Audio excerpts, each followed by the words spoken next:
தமிழ்நாடு பட்டாசு வணிகர் கூட்டமைப்பின் 100ஆண்டு விழாவை கொண்டாடும் வகையில் சென்னை தீவுத்திடலில் வான வேடிக்கை நிகழ்ச்சி நடைபெற்றது. இரவு 7:30 மணி முதல் 8 மணி வரை தொடர்ந்து அரை மணி நேரத்திற்கு தொடர்ச்சியாக பட்டாசுகள் வெடிக்கப்பட்டன.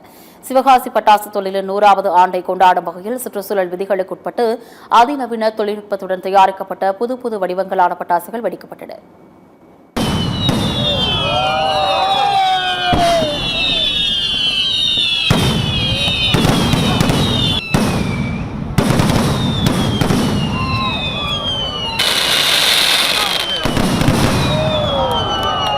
நம்ம இந்திய பட்டாசு தரத்தையும் குவாலிட்டியும் தெரிந்து கொள்வதற்காகவும் கண்டு மகிழ்வதற்காகவும் இந்த நூற்றாண்டு கொண்டாட்டத்தின் போது தீவுத்திடலில் பட்டாசு வான வேடிக்கை நிகழ்ச்சி மிக சிறப்பாக நடைபெற்றது. இங்கே நான் என் ஃபேமிலியோட ஃபஸ்ட் டைம் வரேன். ரொம்ப கலர்ஸ்லாம் செம்மையாக இருந்துச்சு. கொஞ்சம் ஏர்லியாகவே வந்துட்டோம். அரேஞ்ச்மெண்ட்லாம் செம்மையாக இருந்துச்சு. கலர்ஸ் எல்லாம் வித்தியாசமாக வந்துச்சு. எங்கள் ஃபேமிலியோடு நான் என்ஜாய் பண்ணேன்.